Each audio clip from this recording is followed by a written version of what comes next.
말씀 제목 따라해 보겠습니다. 하나님의 은혜를 입는 비결은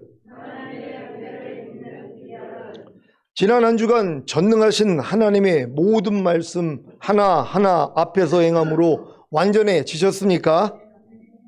전능하신 하나님의 모든 말씀 하나하나가 여러분에게 은혜와 사랑과 능력과 거룩함과 의로움과 선함과 행복과 기쁨과 영생이 되었다면 여러분은 완전해진 것입니다.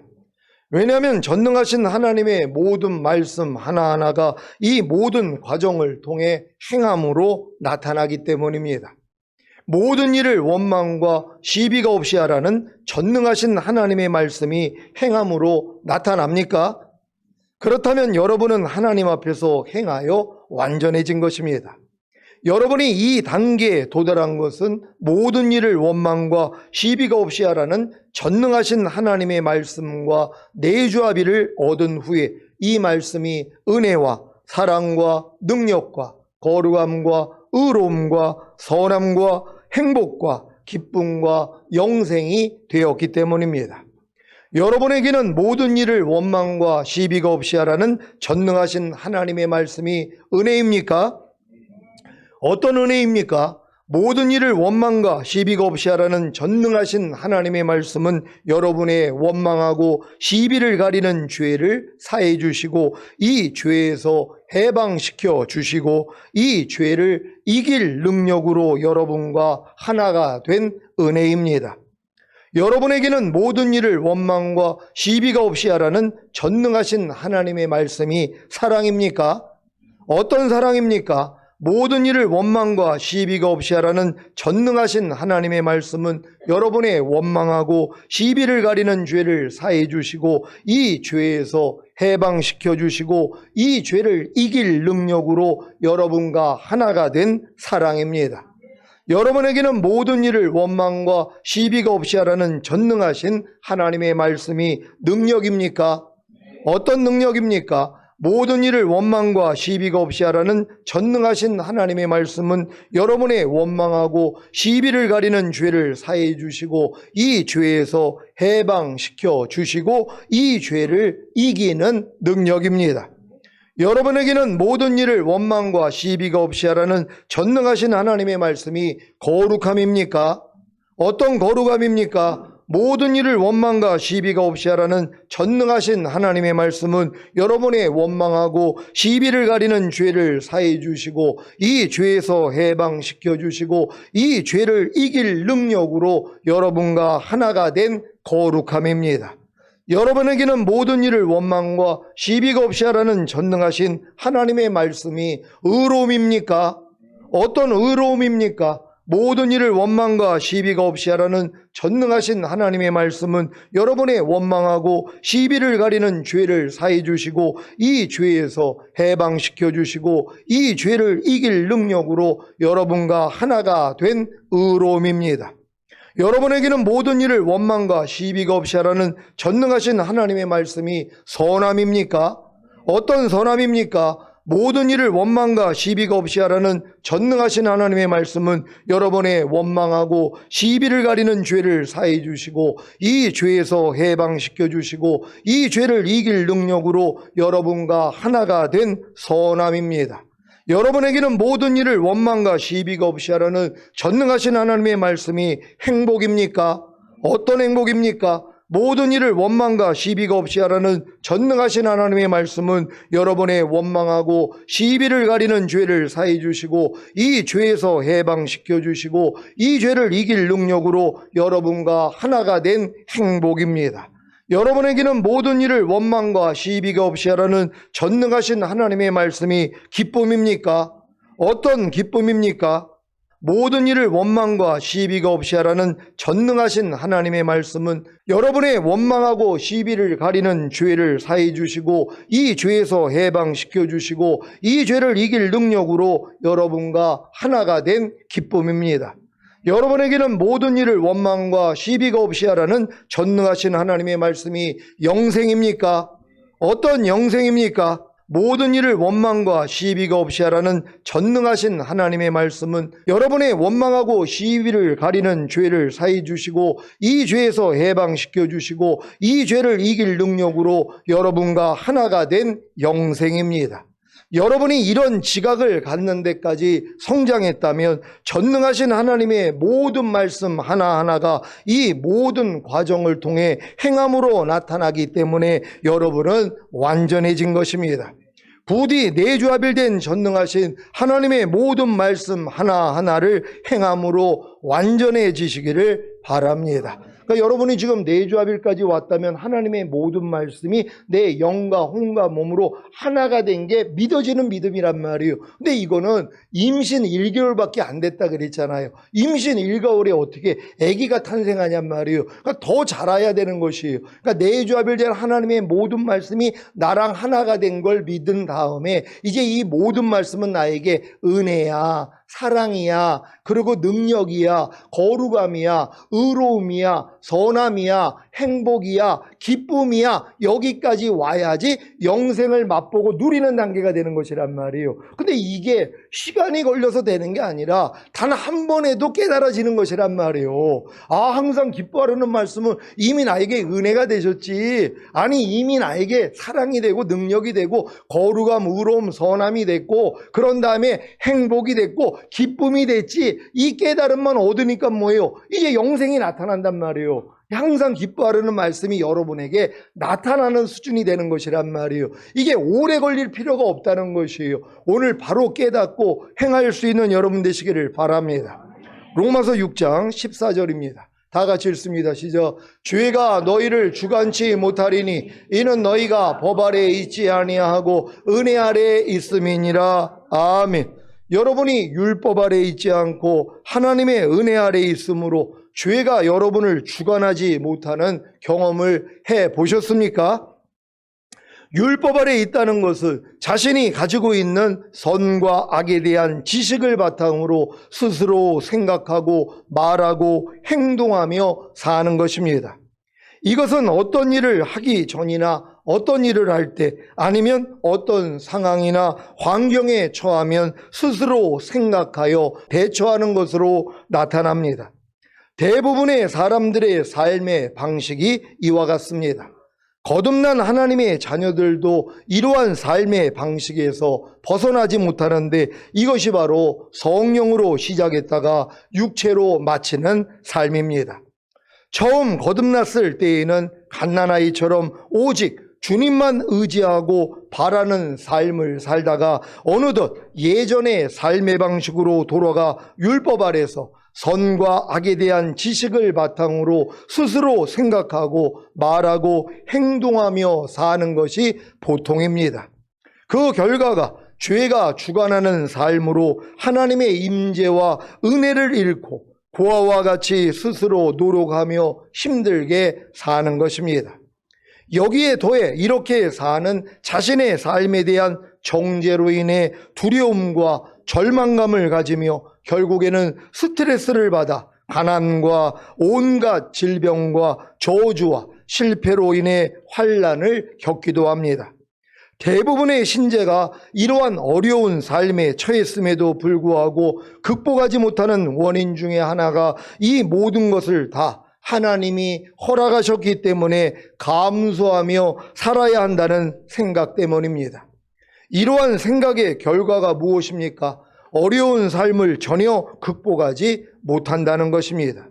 여기에 더해 이러한 어려운 삶이 하나님이 자신을 사랑하기 때문에 허락한 환경이기에 도리어 기뻐하고 감사해야 한다고 하며 억지로 기뻐하고 감사하려고 노력합니다. 그 결과 어려운 삶에 대한 마음의 고통은 조금 감해지지만 어려운 삶은 계속 지속된다는 것입니다. 더 심각한 것은 속으로 자신이 이렇게 힘들게 사는 것이 하나님의 영광을 나타내는 것이라는 생각입니다. 그래서 계속해서 죄가 주관하기에 사망으로 말미암아 가난과 질병과 저주와 실패와 환난이 떠나지를 않는 것입니다. 이것이 바로 율법 아래 사는 신자들의 특징입니다. 여러분 중에 혹시 자신이 사랑하는 자녀의 못된 성품을 고치기 위해 가난과 질병과 저주와 실패와 환난을 줄 부모가 계십니까? 자신이 사랑하는 자녀를 바르게 살게 하기 위해 자녀의 몸에다 암세포를 넣어줍니까? 교통사고로 뼈를 부러뜨립니까? 감옥에 보냅니까? 이런 부모가 있습니까? 물론 손버릇이 나쁜 자녀의 버릇을 고치기 위해 세탁기 안에 넣거나 밥을 굶기거나 자녀의 손을 자른 부모가 있기도 합니다. 이러한 부모를 뭐라고 말합니까? 사이코패스, 곧 반사회성 인격 장애라고 하는 것입니다. 정상적인 부모라면 자식을 위해 이런 행동은 하지 않습니다. 만약에 이런 부모 밑에서 성장한 아이가 어린이 되면 어떤 삶을 살겠습니까? 그 부모와 동일한 삶을 사는 것입니다. 어떤 노숙자가 있는데 항상 즐겁습니다. 주변에 있는 노숙자가 하도 궁금해서 물어봅니다. 당신은 노숙하는 처지에 뭐가 그렇게 좋아서 항상 즐겁습니까? 그랬더니 나는 하나님의 자녀입니다. 그래서 항상 즐겁습니다. 내 하나님은 날아다니는 새를 먹이시고 들에 있는 꽃도 입히시는 전능하신 하나님이십니다. 그래서 이렇게 노숙하며 사는 나를 위해 때가 되면 주변 사람들을 통해 먹이고 입히시지 않습니까? 하는 것입니다. 이 노숙자가 진정한 하나님의 자녀라고 생각하십니까? 하나님이 이 사람이 노숙자가 되어 이렇게 비참하게 사는 것을 원하시겠습니까? 이 노숙자가 사는 삶을 그 부모가 알게 된다면 그 부모님의 마음이 어떻겠습니까? 이 노숙자는 이러한 생각을 가졌기에 자기는 편하고 즐거울지 몰라도 부모님이나 하나님은 마음이 무척 아프실 것입니다. 율법 아래서 사는 삶이 이와 같을 수가 있습니다. 하나님이 만족하는 삶이 아닌 스스로 만족하는 삶이 여러분의 신앙생활 속에서 있을 수 있다는 것입니다. 하나님이 원하시는 율법에 더 중한 바 의와 인과 신은 버리고 박하와 회양과 근체의 11조를 드리며 만족하는 것도 이와 같은 것입니다. 마태복음 23장 23절입니다.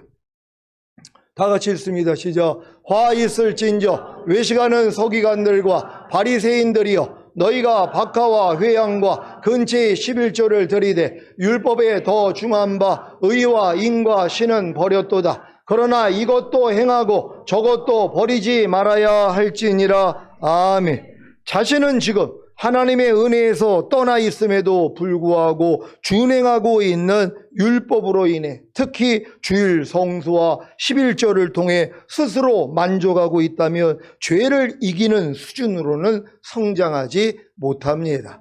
하나님이 여러분에게 주일 성수와 11조를 중히 여기는 게 아니라 더 중요한 걸 여러분으로 의와 인과 신으로서 하나님을 섬기기를 원한다는 것이란 말이에요. 그러니까 주일 성수보다 더 중요한 거, 11조보다 더 중요한 건 뭐예요? 의와 인과 신이라는 것이란 말이에요. 근데 하나님이 뭐예요? 이것도 행하고 저것도 버리지 말라고 하셨단 말이에요. 그러니까 주일 성수하고 11조 하는 것도 버리지 말라는 거예요. 11조 하나님이 중요하게 생각하지 않으니까, 주일 성수 중요하게 생각하지 않으니까 의와 인과 신으로 우리가 살면 되지, 이것도 착각이라는 것이란 말이에요. 아니, 요한계시록에 주님 오실 때 남겨지는 사람들이 어떤 사람이냔 말이에요. 또한 새 예루살렘 도성 안에 못 들어가는 사람이 누구냔 말이에요. 도둑질하는 사람들이란 말이에요. 그러니까 도둑질하는 사람들은 휴거가 될 수 없다는 것이란 말이에요. 여러분 11조 가지고 하나님이 자기를 시험하라 그러지 않습니까? 시험해야 되는 것이란 말이에요. 제가 자취생활할 때 거듭난 다음에 어머님이 영국에서 6만 원씩 보내줬어요. 반값 5만 원하고 만 원. 그럼 만 원 가지고 살아야 돼요. 그 만 원을 11조를 드렸어요. 그러니까 학교 다니면서 돈이 어디냔 말이에요. 하나님이 제 집사람을 만나게 해준 거예요. 집사람이 하루에 3,000원씩 용돈 받았거든요. 그걸로 라면 사주고 떡볶이 사주고, 그래가지고 그걸로 진짜 학교 졸업할 때까지 하나님이 집사람을 붙여가지고 그 일을 하게 만들어요. 그런 다음에 그러고 이제 근로장학금 물론 이런 거 하면서, 그리고 또 학교에서 이제 도도 받아가면서 졸업할 때까지 이렇게 지냈지만, 근데 이런 와중에서 제가 이제 하나님 앞에 그 어머님이 용돈 보내주면 5만 원 내고 1,000,000원을 11조 내니까 돈이 없잖아요. 근데 나는 물질을 가지고 뭘 했냐 하면은 내가 깨달은 말씀을 프린트해가지고 사람들을 나눠줬단 말이에요. 그러니까 이제 생각이 어떻게 들어오냐 하면 나는 모든 물질을 하나님께 드리니까 내가 10,000원 11조 할 필요가 없지? 요 생각을 했단 말이에요. 아니 난 어차피 하나님께 모든 걸 드리니까 그 10,000원 가지고 복사해가지고 사람들 나눠주니까 나 11조 안 하고서 그냥 10,000원을 그냥 내가 이거 하는데 써야지 이 생각을 했단 말이에요. 꿈을 꾼 거예요. 아니 이 지하상가를 가는데 이 앞에 이제 금들이 다 있는데 내가 이 금 하나를 훔쳐간 거예요. 아니 지하상가에 금을 파는데 하나를 내가 빼가지고 훔쳐가지고 내가 이제 갔단 말이에요. 그리고 꿈을 이제 깨가지고 그때 이제 집사람하고 교제 중이니까 이 사람이 이제 하나님과 교통을 하니까 내가 물어본 거예요. 나 이런 꿈을 꿨는데. 그랬더니 대뜸 하는 말이 혹시 11조 도둑질 하려고 그랬어요? 그러는 거예요. 그래서 아니 그거 어떻게 알았냐고. 꿈 내용이 그거라는 거예요. 하나님 거를 지금 금은 하나님이 주신 믿음인데 그거 지금 도둑질 하려고 한 거 아니냐고. 그러니까 대뜸 그 얘기를 하더라고요. 그래서 내가 순간적으로 미혹받을 번 했단 말이에요. 그 다음부터는 11조를 지금까지 떼맥지 않고 사는 신앙생활을 하는 것이란 말이에요. 근데 얼마나 어려워요. 근데 하나님께 기도한 거예요. 하나님, 나 하나님께 11조 할 수 있도록 좀 도와주세요. 벌이가 없으니까는요. 하나님이 11조를 할 수 있는 환경을 주시는 거예요. 예전에는 내가 지금 뭐 벌이가 어디 있어. 내가 뭐 일을 해야지 11조를 하지. 그러니까 11조를 안 하고 살았단 말이에요.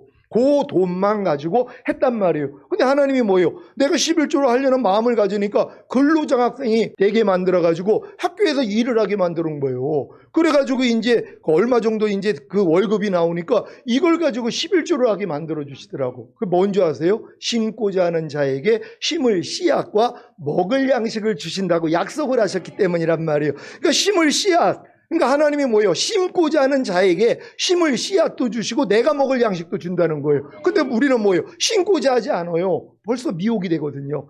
내가 무슨 11조를 해? 내가 뭐 보리가 어디 있다고? 안 해요. 그러니까 하나님이 뭐예요? 심을 수 있는 씨앗을 안 주죠. 심고자 하는 마음이 없으니까. 하나님, 나도 11조 하고 싶어요. 그러니까 학생들도 마찬가지죠. 하나님, 나도 하나님 앞에 11조 드리고 싶어요. 그러니까 용돈이 올라가더란 말이에요. 하나님이 이렇게 역사를 해요. 이것저것에서 하나님이 뭐예요? 하고자 하는 자에게, 심고자 하는 자에게는 심을 씨앗과 먹을 양식을 준다고 약속을 했잖아요. 하나님 거짓말하지 않는단 말이에요. 그러니까 여러분이 심고자 할 때 하나님이 심을 수 있는 씨앗도 주고 여러분이 먹을 수 있는 양식도 준다는 걸 경험할 수 있는 여러분 되시기를 바랍니다. 지금 여러분이 사는 방식과 삶에 대해 하나님이 만족하실 것 같습니까? 여러분이 아직 율법 아래 살고 계시다면 하나님은 여러분으로 인해 도리어 마음이 상하실 것입니다. 하나님을 기쁘시게 하고 싶습니까? 그렇다면 율법 아래서 사는 삶을 버리고 은혜 아래서 사는 삶으로 옮기십시오. 이것도 힘드시다면 그냥 은혜 아래서 사는 삶으로 옮기십시오. 그러면 율법 아래서 사는 삶을 버리기가 쉬울 것입니다. 은혜 아래서 사는 삶으로 옮기는 것이 무엇입니까? 하나님의 은혜 아래로 들어가는 것입니다. 하나님의 은혜 아래로 들어가는 것이 무엇입니까? 은혜의 보좌에 앉아 계신 주님께 그저 나아가는 것입니다. 히브리서 4장 14절로 16절입니다. 제가 먼저 읽습니다. 그러므로 우리에게 큰 대제사장이 있으니 승천하는 자 곧 하나님 아들 예수시라. 우리가 믿는 도리를 굳게 잡을지어다. 우리에게 있는 대제사장은 우리 연약함을 체휼하지 아니하는 자가 아니요 모든 일에 우리와 한결같이 시험을 받은 자로 돼 죄는 없으시니라. 다 같이 그러므로 우리가 긍휼하심을 받고 때를 따라 돕는 은혜를 얻기 위하여 은혜의 보좌 앞에 담대히 나아갈 것이니라. 아멘. 죄가 없으신 예수님이 우리와 한결같이 시험을 받은 자가 되어 인류의 죄를 위해 죽으시고 부활하시고 승천하신 이유가 무엇입니까? 큰 대제사장이 되어 우리를 돌보기 위함입니다. 예수님은 사람의 몸을 입고 오신 하나님으로 인생의 모든 어려움과 연약함을 몸소 경험하셨기에 우리의 모든 어려움과 연약함을 몰라주는 분이 아니십니다. 우리의 사정을 뻔히 다 아십니다. 그래서 도와주시는 은혜를 베푸실 수 있습니다. 그래서 긍휼하심을 받고 때를 따라 돕는 은혜를 얻기 위하여 은혜의 보좌 앞에 담대히 나아가면 되는 것입니다. 과거에는 여러분의 부조함과 연약함으로 인해 죄를 지었을 때 죄와 사탄은 여러분에게 합법적으로 사망으로 말미암아 가난과 질병과 저주와 실패와 환난을 줄 수 있었습니다. 하지만 여러분이 예수님의 죽으심과 부활하심을 통해 죄사함과 의롭다함을 얻고 하나님의 의가 된 사실을 알게 된 순간부터는 죄가 사망으로 말미암아 여러분에게 가난과 질병과 저주와 실패와 환난을 주는 것은 불법입니다. 그래서 모든 불법을 물리쳐야 하는 것입니다.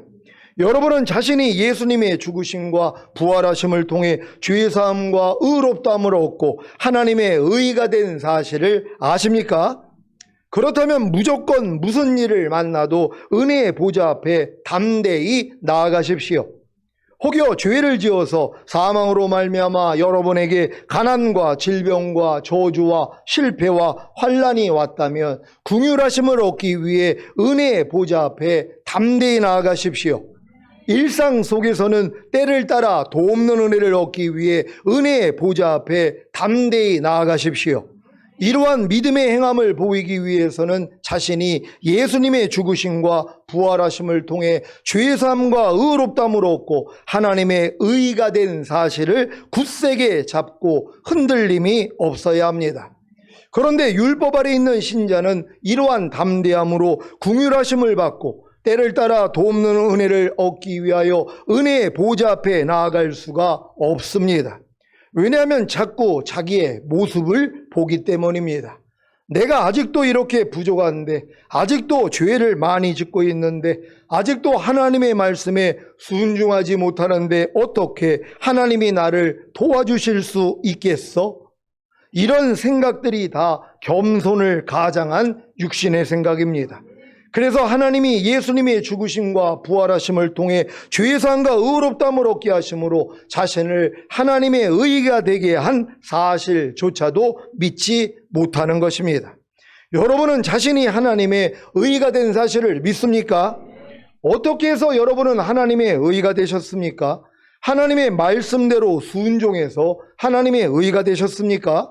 아니면 하나님의 아들이신 예수님이 이루신 사실을 믿음으로 하나님의 의가 되셨습니까? 다 후자가 되셨습니까? 빌립보서 3장 9절입니다. 다 같이 읽습니다. 시작. 그 안에서 발견되려 함이니 내가 가진 의는 율법에서 난 것이 아니요 오직 그리스도를 믿음으로 말미암은 것이니 그 믿음으로 하나님께로서 난 의라. 아멘. 여러분은 오직 그리스도를 믿음으로 하나님께로서 난 의를 가지고 계십니까? 여러분은 어떤 그리스도를 믿고 계십니까? 첫 번째는 여러분의 죄사함과 의롭다함을 얻게 하기 위해 죽으시고 부활하신 예수님을 믿어야 합니다. 이것이 안디옥에서 사도 바울이 최초로 전한 복음의 핵심입니다. 사도행전 13장 38절 39절입니다. 제가 먼저 읽습니다. 그러므로 형제들아 너희가 알 것은 이 사람을 힘입어 죄사함을 너희에게 전하는 이것이며 또 모세의 율법으로 너희가 의롭다 하심을 얻지 못하던 모든 일에도 이 사람을 힘입어 믿는 자마다 의롭다 하심을 얻는 이것이라. 아멘. 로마서를 통해 사도 바울이 전한 복음도 이와 같습니다. 로마서 4장 25절입니다. 다 같이 읽습니다. 시작.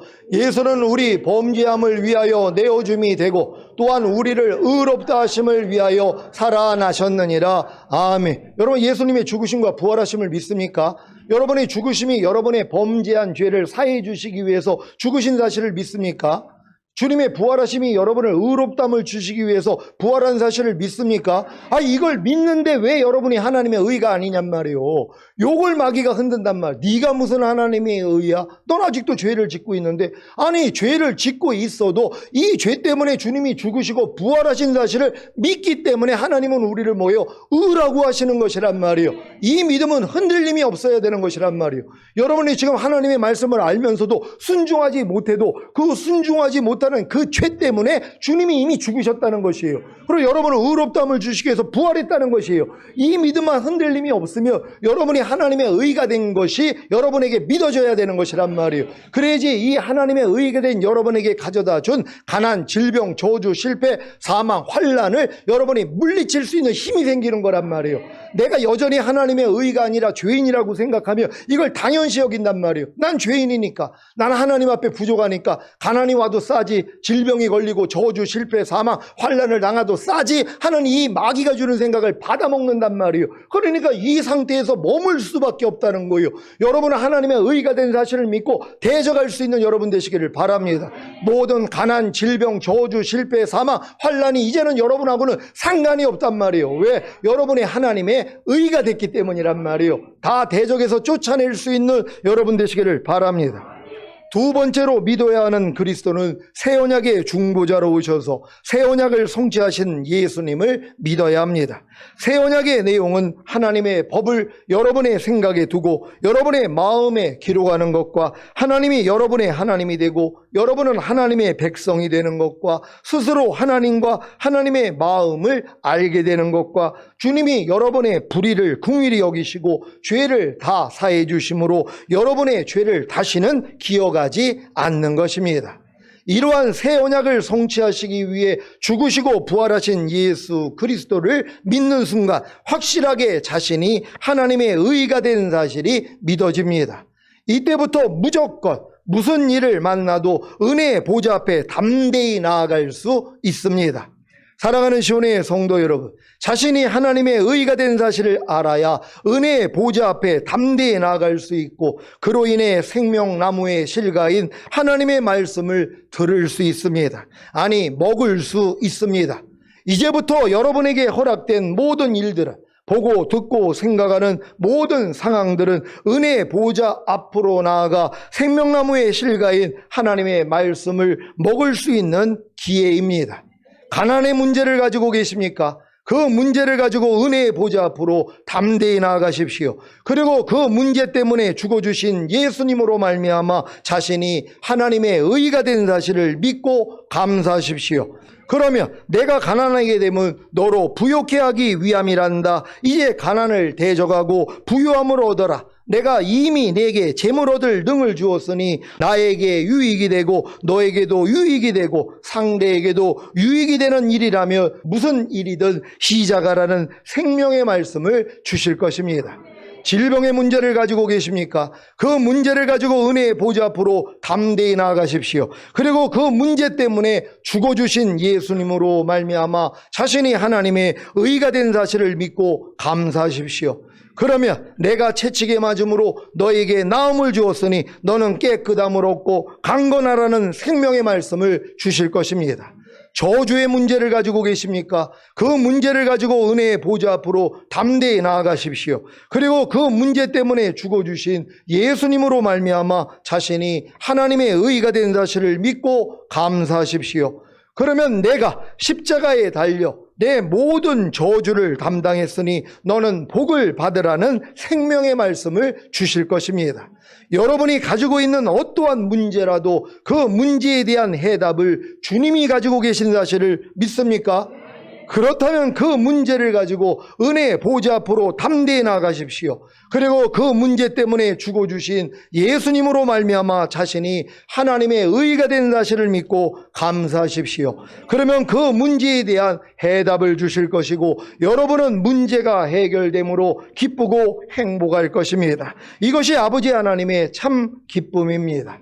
여러분 중에는 아직 율법 아래 있던 신앙생활로 인하여 자신의 부족함과 연약함 때문에 자신의 문제를 가지고 은혜의 보좌 앞으로 담대히 나아가지 못할 분도 계실 것입니다.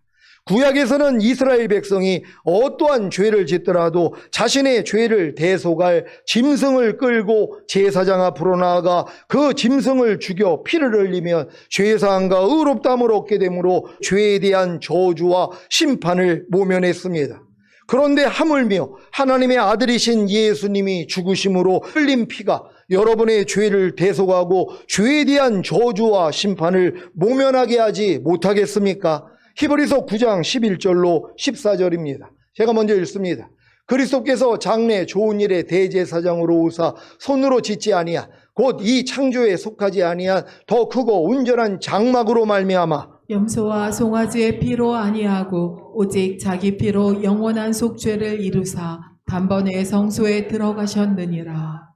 염소와 황소의 피와 및 암송아지의 재로 부정한 자에게 뿌려 그 육체를 정결케 하여 거룩케 하거든. 하물며 영원하신 성령으로 말미암아 흠없는 자기를 하나님께 드린 그리스도의 피가 어찌 너희 양심으로 죽은 행실에서 깨끗하게 하고 살아계신 하나님을 섬기게 못하겠느뇨. 아멘. 하나님은 여러분이 어떠한 죄를 지었어도 그리스도의 피를 의지하여 은혜의 보좌 앞으로 나오기만 하면 죄사함과 의롭담을 주시기에 여러분의 모든 문제를 해결해 주십니다. 이것이 바로 은혜입니다. 이러한 은혜를 계속해서 받다 보면 결국에는 육체와 세상과 자아와 죄와 사탄을 이기는 장성한 자가 되는 것입니다. 사랑하는 시온의 성도 여러분, 은혜 받을 구실을 찾아 무조건 은혜의 보좌 앞으로 나아가 하나님의 은혜를 받으십시오. 저에게는 은혜 받을 구실이 무엇인지 아십니까? 마음의 평강과 희락이 사라질 때입니다. 부정적인 감정이 들 때입니다. 무엇을 보거나 들을 때 영의 생각이 아닌 육신의 생각이 나올 때입니다. 그리고 무슨 일이 생길 때 제가 결정해야 하는 순간, 선택해야 하는 순간에 무조건 은혜의 보좌 앞으로 나아갑니다. 여러분도 마찬가지. 은혜의 보좌 앞으로 그냥 담대히 나오라 그러잖아요. 그분이 모든 걸 할 수 있는데 우린 자꾸 내가 하려고 그래. 망해야지 주님을 의지한단 말이야. 그러니까 망하기 전에 뭐예요? 그래, 범사의 주님을 인정하라 그랬지. 그럼 주님이 내 길을 지도해 준다 그랬지. 너희가 긍휼하심을 얻고 때를 따라 돕는 은혜를 받기 위하여 은혜의 보좌 앞으로 담대히 나아가라 그랬지. 그럼 주님만 부르면 된단 말이에요. 여러분은 주님을 불러가지고 모든 문제 해결받는 여러분 되시기를 바랍니다. 여러분은 여러분의 영과 혼과 몸이 주님이 거하시는 은혜의 보좌가 되셨습니까? 저도 마찬가지입니다. 그래서 영과 혼과 몸에 문제가 생길 때마다 다른 곳을 찾아가지 않고 그저 주님을 부르면 주님의 은혜가 임합니다. 오늘 선포된 말씀을 통해 항상 여러분 안에 있는 은혜의 보좌 앞에 나아가 주님을 부르심으로 하나님의 은혜를 얻고 항상 행복하시기를, 항상 복을 받으시기를 우리 주 예수 그리스도의 이름으로 축원합니다. 기도하겠습니다. 오늘 선포된 말씀, 하나님의 은혜를 입는 비결 얼마나 쉽냔 말이에요. 주님만 불러도 돼요. 근데 여러분 지난 한 주간을 돌아보세요. 얼마나 주님을 불렀냔 말이에요. 만약에 안 불렀다면 나 하나님 은혜 필요 없습니다. 아니, 나도 할 줄 알아요. 하나님 무슨 은혜입니까? 내가 다 할게요. 이런 마음이 있기 때문에 주님을 부르지 않고 은혜를 못 받는 거예요. 하나님, 우리는 은혜 없이는 살 수 없는 존재가 되기를 원합니다. 난 진짜 하나님 없이는 아무것도 할 수 없는 이런 진짜 하루살이에게도 눌려 죽을 인생, 죽은 개보다도 못한 죄인 중에 괴수가 차라리 되기를 원합니다. 난 주님만을 부르게 해달라고 주여 한번 해주고 기도합니다.